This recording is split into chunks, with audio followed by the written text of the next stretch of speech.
चलिए जानते हैं आज के देश और दुनिया की सिलेक्टेड काम की और महत्वपूर्ण 50 बड़ी खबरों को सिर्फ 10 मिनट में। पर अभी तक आपने इस वीडियो को लाइक नहीं किया तो लाइक कर दीजिए।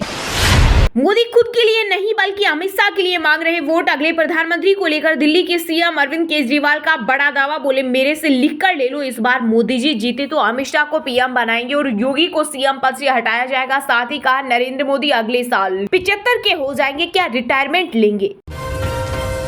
पीएम के रोड शो के लिए पूरी काशी को निमंत्रण, 10 लाख लोगों को बुलाने का टारगेट। आपको बता दें कि वाराणसी में पीएम नरेंद्र मोदी 14 मई को नामांकन से पहले 13 मई को रोड शो करेंगे। 6 किलोमीटर के रोड शो में 10 लाख लोगों को बुलाने का टारगेट है। इसके लिए पूरी काशी को निमंत्रण पत्र दिया गया है। 25 टीमें बनाई गई हैं। इन टीमों को यूपी सरकार के 4 मंत्री, 3 सांसद और 14 विधायक लीड कर रहे हैं।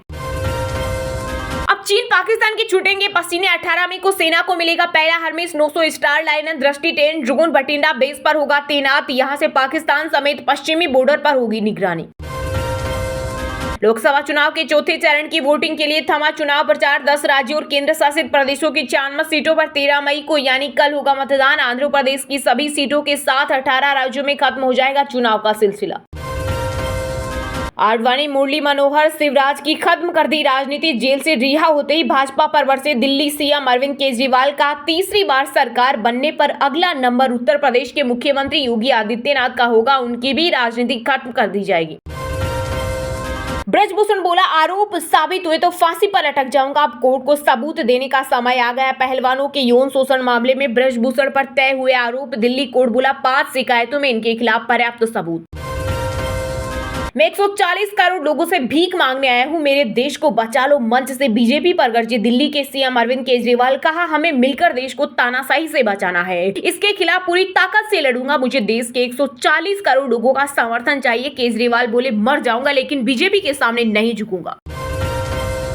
राम मंदिर के बाद अब चुनाव में पीओके की एंट्री। केंद्रीय गृह मंत्री अमित शाह बोले इस बार फिर बनी एनडीए सरकार तो पाकिस्तान से छीन लेंगे पीओके। प्रधानमंत्री नरेंद्र मोदी ही देश का नेतृत्व करते रहेंगे, इसमें कोई कंफ्यूजन नहीं। केजरीवाल के बयान पर केंद्रीय गृह मंत्री अमित शाह ने किया पलटवार। कहा अरविंद केजरीवाल एंड कंपनी और पूरे इंडिया अलायंस को कहना चाहता हूं कि मोदी जी 75 साल के हो जाएं, इससे आपको आनंदित होने की जरूरत नहीं। मसालों में कैंसर कारक केमिकल पर सरकार हुई सख्त। निर्यातकों को अब सप्लाई चेन के किसी भी फेज में ईटीओ का पता लगने पर मूल कारण का विश्लेषण करना होगा और भविष्य में इसके दोहराव से बचने के लिए उचित निवारण नियंत्रण उपाय लागू करने होंगे। चुनावी मैदान में नहीं दिख रहा राम मंदिर का असर। पुलवामा, बालाकोट जैसा भी इस बार कोई मुद्दा नहीं। कांग्रेस नेता अधीर रंजन चौधरी का बड़ा बयान। बोले पूरे देश में मोदी का प्रभाव कम हो रहा, दिन प्रतिदिन उन्हें चुनौतियों का सामना करना पड़ रहा। मुर्गी और उसका बच्चा कब तक खैर मनाता है। एआईएमआईएम चीफ ओवैसी ने छोटे भाई को बताया तोप, तो बीजेपी की फायर ब्रांड नेता नवनीत राणा ने किया तीखा पलटवार। कहा इसी तोप को तो हम घर के बाहर सजावट के लिए रखते हैं, याद रखना मैं भी सैनिक की बेटी हूँ। राष्ट्रीय राजधानी दिल्ली में धूल भरी आंधी से 2 लोगों की मौत और 23 घायल। 9 फ्लाइट्स की गई डाइवर्ट। वहीं यूपी, राजस्थान समेत 23 राज्यों में बारिश और बिजली गिरने का अलर्ट। मौसम विभाग ने दी चेतावनी। इस हफ्ते सोने चांदी के दामों में तेजी देखने को मिली। India bullion and jewellers association के अनुसार सराफा बाजार में इस हफ्ते सोना फिर 73,000 रुपए के पार निकला। वहीं इस दौरान चांदी भी 3,250 रुपए हुई महंगी। दिल्ली कैपिटल्स को लगा तगड़ा झटका राजस्थान रॉयल्स के खिलाफ। मैच में दिल्ली कैपिटल्स के स्लो ओवर रेट के लिए ऋषभ पंत को एक मैच के लिए निलंबित किया गया। वहीं उन पर 30 लाख रुपए का जुर्माना भी लगाया गया।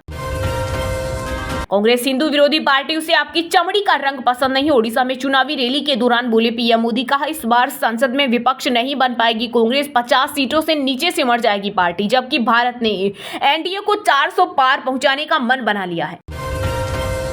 पीएम मोदी ने शरद पवार को साथ आने का दिया ऑफर। वहीं एनसीपी सुप्रीमो ने दिया जवाब। कहा नेहरू और गांधी विचारधारा को कभी नहीं छोड़ेंगे और मुस्लिम विरोधी रुख अपनाने वालों से हाथ नहीं मिलाएंगे। इस बार नरेंद्र मोदी को नहीं बनने देंगे पीएम। पटना में कांग्रेस अध्यक्ष मल्लिकार्जुन खड़गे ने किया बड़ा दावा। बोले हिंदू मुस्लिम को बांट रही बीजेपी। मोदी जी बात गरीबों की करते हैं पर काम सिर्फ अमीरों के लिए करते हैं। भारत के star javelin throw Neeraj Chopra 0.0 metre से दोहा डायमंड लीग जीतने से चुके। वह पहले स्थान पर रहने वाले चेक गणराज्य के याकूब वाल्डेक से केवल 2 सेंटीमीटर पीछे थे, जिनका बेस्ट थ्रो 88.38 मीटर का रहा। राहुल गांधी के बाद अब अरविंद केजरीवाल के लिए उमड़ा पाकिस्तान का प्यार। दिल्ली सीएम की रिहाई पर पीटीआई नेता फवाद चौधरी ने कहा कि मोदी जी एक और लड़ाई हार गए, केजरीवाल रिहा हो गए। चलिए अब जानते हैं जो आम आदमी के काम की और फायदेमंद खबरें हैं उनको विस्तार से। पर इससे पहले अभी तक आपने इस वीडियो को लाइक नहीं किया तो लाइक कर दीजिए।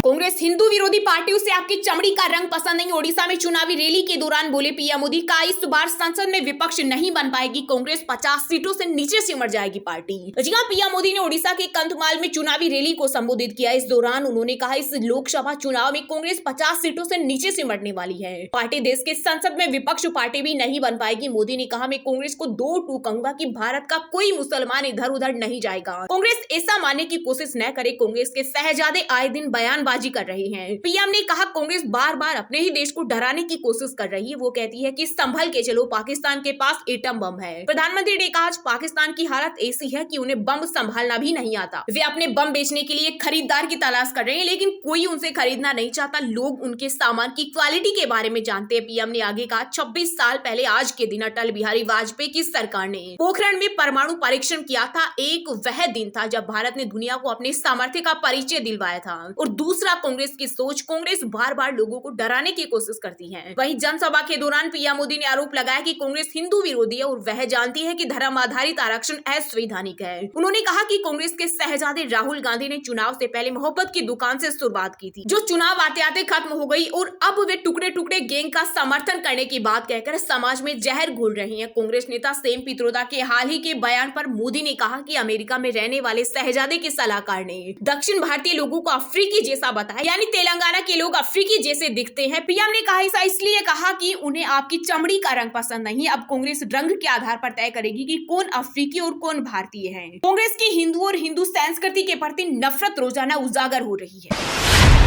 इस बार नरेंद्र मोदी को नहीं बनने देंगे पीएम। पटना में कांग्रेस अध्यक्ष मल्लिकार्जुन खड़गे ने किया बड़ा दावा। बोले हिंदू मुस्लिम को बांट रही बीजेपी, मोदी जी बात गरीबों की करते हैं पर काम सिर्फ अमीरों के लिए करते हैं।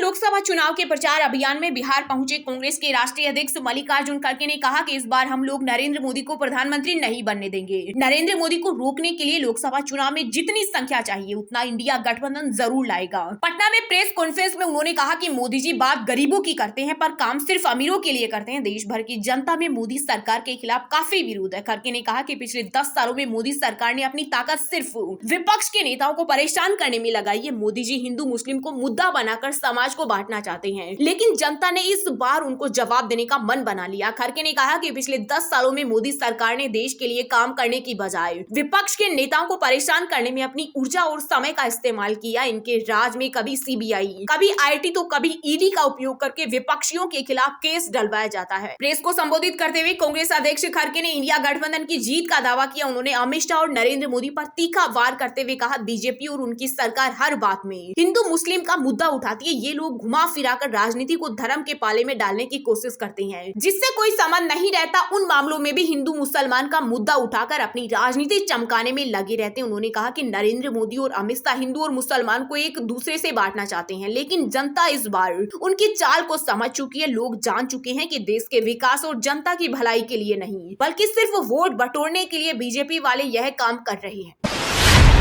मोदी खुद के लिए नहीं बल्कि अमित शाह के लिए मांग रहे वोट। अगले प्रधानमंत्री को लेकर दिल्ली के सीएम अरविंद केजरीवाल का बड़ा दावा। बोले मेरे से लिख कर ले लो, इस बार मोदी जीते तो अमित शाह को पीएम बनाएंगे और योगी को सीएम पद से हटाया जाएगा। साथ ही कहा नरेंद्र मोदी अगले साल 75 के होंगे, क्या रिटायरमेंट लेंगे।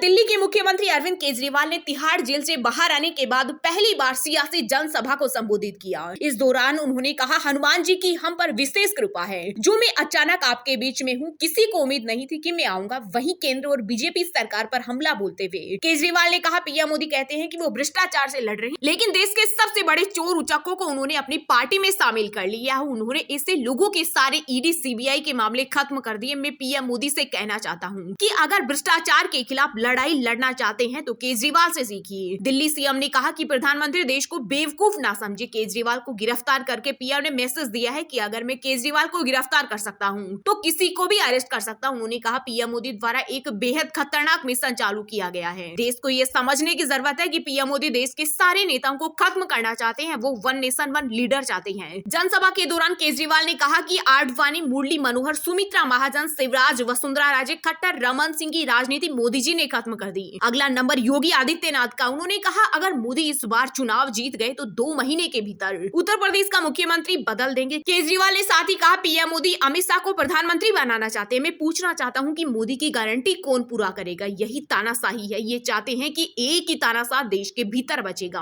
केजरीवाल ने आगे कहा कि अगर ऐसा हुआ तो इस संविधान को समाप्त कर देंगे। इस संविधान को बचाने के लिए अब केंद्र सरकार को सत्ता से बेदखल करने की जरूरत है। दिल्ली सीएम ने कहा मैं 140 करोड़ लोगों से भीख मांगने आया हूं कि इस तानाशाही से देश को बचा लो। मैं तानाशाही के खिलाफ लड़ रहा हूं और इस लड़ाई में मुझे आपका साथ चाहिए। मेरा तन, मन, धन और मेरी जिंदगी का एक एक पल मेरे देश के लिए है। और हाँ दोस्तों, आज की मुख्य समाचार बड़ी खबरें यही समाप्त होती है। आप हमें कमेंट करके बताना कि क्या सच में केजरीवाल को जमानत मिलने से बीजेपी को झटका लगा है। और हाँ, वीडियो को लाइक जरूर करना और अपने दोस्तों के साथ व्हाट्सएप, फेसबुक पर शेयर करना और चैनल को सब्सक्राइब करके बेल आइकन को प्रेस कर लेना। मिलते हैं आपको कल देश दुनिया की बड़ी खबरों के साथ। बहुत बहुत धन्यवाद।